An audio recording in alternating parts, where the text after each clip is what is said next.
Hello, ఎలా ఉన్నారు అందరూ? నేనైతే సూపర్‌గా ఉన్నానండి. మీరు ఎలా ఉన్నారో నాతో షేర్ చేసుకోండి. సో, ఈరోజు మనం ఫార్మసీ నుంచి పింపుల్ ప్యాచ్ తెప్పించాను నేను. ఈ పింపుల్ ప్యాచ్ రివ్యూ అనేది చూద్దాము.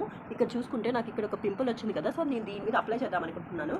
జనరల్‌గా నాకు కూడా ఈ మధ్యనే తెలిసింది వీటికి ప్యాచెస్ ఉంటాయని, దొరుకుతాయని చెప్పేసి. సో, అందుకని నేను ట్రై చేద్దాము. చాలా వైరల్ అవుతుంది కదా! మనం ఎందుకు ట్రై చేయకూడదని చెప్పేసి నేను అనుకున్నాను. సో, అందుకని నేను తెప్పించాను. ఒకసారి చూద్దాము ఇది ఎలా వర్క్ అవుతుందనేది. నేనైతే ప్యాకింగ్ ఇప్పుడే ఓపెన్ చేశానండి. ఇదిగోండి. ఓపెన్ చేసిన వెంటనే మనకైతే ఇలా 2 ప్యాకెట్స్ ఇచ్చారు. ఇదిగోండి, ఈ 2 ప్యాకెట్స్ అనమాట. ఇలా ఉంటాయి. ఇందులో మనకి డిఫరెంట్ సైజెస్ ఉంటాయన్నమాట. ఈ సైజెస్ని బట్టి మనము మన పింపుల్ సైజ్ని బట్టి మనం ఈ స్టిక్ చేసేసుకోవడమే. సో, ఇదిగోండి, చూసారు కదా!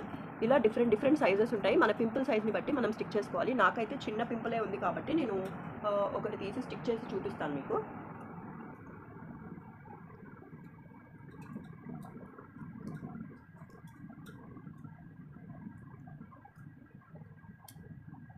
ఇదిగోండి, నేను ఇంత చిన్న సైజ్ తీసుకున్నాను.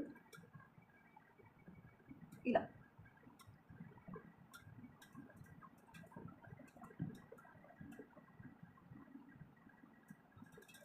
ఇక్కడ పెట్టాను, కనబడుతుందా మీకు? ఇదిగోండి, ఇది చాలా ట్రాన్స్పరెంట్ అనమాట.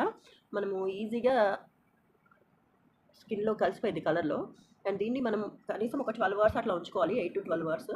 నేను రేపు తీసేటప్పుడు కూడా చూపిస్తాను మీకు ఎట్లా ఉంది ఏంటనేది. దాన్ని బట్టి అసలు ఇది ఎలా వర్క్ అవుతుందనే చూడండి. నేను పింపుల్ ప్యాచ్ చేశానని చెప్పాను కదా, ఇప్పుడు ఇది రిమూవ్ చేద్దాము.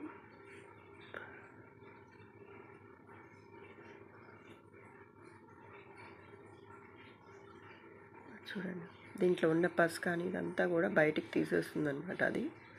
సో, ఇలా మనం ఒక 2 days అట్లా కంటిన్యూగా వేస్తే పింపుల్ అనేది పోతుంది. సో, వేరే వేయాలి, వేసిందే వేయకూడదు, రీయూజ్ చేయకూడదు. సో, నాకైతే బాగానే అనిపించింది. సో, మీరు కూడా ట్రై చేయాలనుకుంటే ట్రై చేయండి. అంతే ఫ్రెండ్స్, బాయ్.